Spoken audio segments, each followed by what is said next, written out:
महाराष्ट्र में एक अवैध प्रकार से वेश्यावृत्ति का कार्य चलता है, जिसको देखते हुए वहाँ की प्रशासन बहुत परेशान रहता है। महाराष्ट्र के मुंबई के अंधेरी में एक अवैध वेश्यावृत्ति का कार्य चलता है। वहाँ पर कोठा रजिस्टर होते हैं और रजिस्टर होने के बाद सभी प्रकार के वहाँ अवैध कार्य भी होते हैं। वहाँ पर बड़े बड़े अरबपति, बड़े बड़े नेता, विधायक, सांसद की कुंवारी लड़कियां आती हैं और अपनी चाहत मिटाकर चली जाती हैं।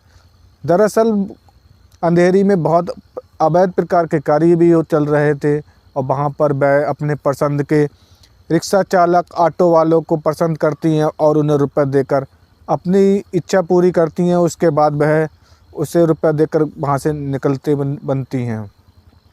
कोठा नंबर 14 की शिकायतें एसपी साहब को आई। एसपी साहब ने एक दिन ऐसा कार्य किया जिससे कि पूरे महाराष्ट्र में उनका नाम रोशन हो गया।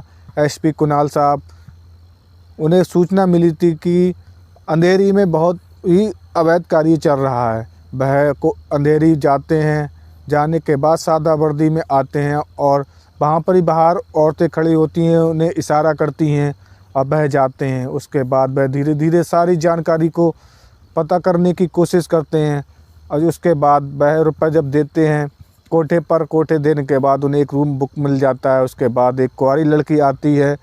वह कुंवारी लड़की और कोई नहीं होती है, एक मंत्री की लड़की होती है। वह उसे पहले से भी जानते थे।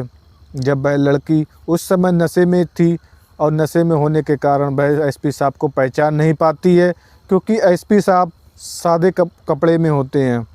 एसपी कुणाल जब उसके बाद उससे कहते हैं आप कहाँ रहती हो, पूछते हैं जानकारी, लेकिन वह लड़की नशे के होने के कारण सही से जवाब नहीं देती है। लेकिन एसपी साहब कहते हैं मुझे ये सब कार्य नहीं करना, मैं आपको पैसे की ज़रूरत है, मैं आपको पैसे दे देता हूँ। लेकिन फिर क्या था, वह लड़की कहती है नहीं, हमें पैसे की ज़रूरत नहीं है, आप हमें बताएं कि आपको कितना पैसे लेना है, हम आपको पैसे देंगे, लेकिन हमें ये बस यही चाहिए कि हमारा काम होना चाहिए।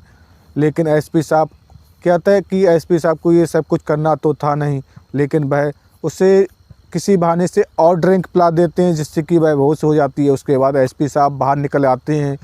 उसके बाद एसपी साहब 2-3 दिन बाद फिर जाते हैं और जाने के बाद पूरी जानकारी को जुटाने के लिए वह तत्पर थे। और वह जब कोठा नंबर 14 पर जाते हैं उसके बाद वे कहते हैं कि मैं अब उस रूम में नहीं जाऊंगा। उसके बाद दूसरे रूम पर वह जाते हैं।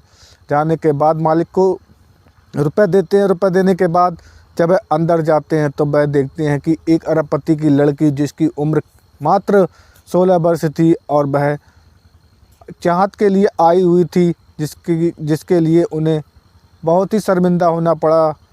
और वह पूछते हैं कि आपकी आयु तो बहुत कम है, लेकिन आप ये सब कार्य क्यों करती हैं? कहती है मैं एक संघ की लड़कियों के साथ मैं पड़ गई थी और मैं आज हर माह यहाँ पर आती हूँ और अपनी प्यास बुझाने के बाद चली जाती हूँ। एसपी साहब कहते हैं आप लोग अपने परिवार और रिश्तेदारों को बदनाम करते हैं, आप लोग की उम्र पढ़ने की उम्र है, लेकिन आप यहाँ क्यों आते हैं? लेकिन वह लड़की कुछ नहीं कहती है। उसके बाद एसपी साहब कहते हैं कि आपको अगर रुपए की ज़रूरत हो तो रुपए ले लो, लेकिन वह लड़की कहती नहीं, मुझे रुपए की ज़रूरत नहीं है, मैं तो बस वही चीज़ की ज़रूरत है। उसके बाद एसपी साहब किसी बहाने से, पेशाब या टॉयलेट के बहाने से कहते हैं मैं अभी आता हूँ। उसके बाद चले आते हैं और तुरंत उसके बाद अपने स्टाफ के लिए सूचना कर देते हैं। तभी इस पूरी महिला और पुरुष टीम के साथ पुलिस वहाँ पहुँच जाती है और पूरे कोठे को घेर लेती है। उसके बाद वहाँ की जो मालकिन होती है वह एसपी साहब के लिए रुपए की डिमांड करती है कि बताइए आपको कितने रुपए की ज़रूरत है, 1 करोड़, 2 करोड़, 10 करोड़। लेकिन एसपी साहब कहते हैं ये बात रुपए की नहीं है, ये बात समाज के हित की है। जहाँ पर ही लड़कियाँ बदनाम होती हैं, जहाँ लड़कियों की जीवन बेकार हो रहा है, वहाँ पर ही रुपए की बात नहीं है। उसके बाद एसपी साहब पूरे कोठे को सील कर देते हैं। सील करने के बाद वह वहाँ पर लड़कियाँ जो होती हैं उनके परिवार को सुपुर्द कर देती हैं, क्योंकि वहाँ बड़े बड़े परिवार की लड़कियाँ उद्योगपति, मंत्री, सांसद की होती हैं। उन्हें चेहरा छुपाकर उनके घर पहुँच दिया जाता है। उन्हें हिदायत दी जाती है कि दोबारा अगर आपने ऐसा कार्य किया तो आपको जेल में डाल दिया जाएगा। उसके बाद एसपी साहब को राज्य पुरस्कार से सम्मानित किया जाता है और उनने इतनी बड़ी कामयाबी हासिल की जो कि वहाँ पर कई सालों से ये चल रहा था, लेकिन हर कर्मचारी नेता केवल पैसों के बल पर उसे दबाता था, लेकिन उस नेता को पता नहीं थी कि ये सारा कार्य हो रहा है। फिर उसके बाद नेताजी उन्हें प्रोत्साहित करते हैं और उन्हें शाबाशी देते हैं और एसपी साहब के लिए अलग से एक व्यवस्था की जाती है और उन्हें एक पद और बड़ा दिक्कत डीआईजी साहब बना दिया जाता है।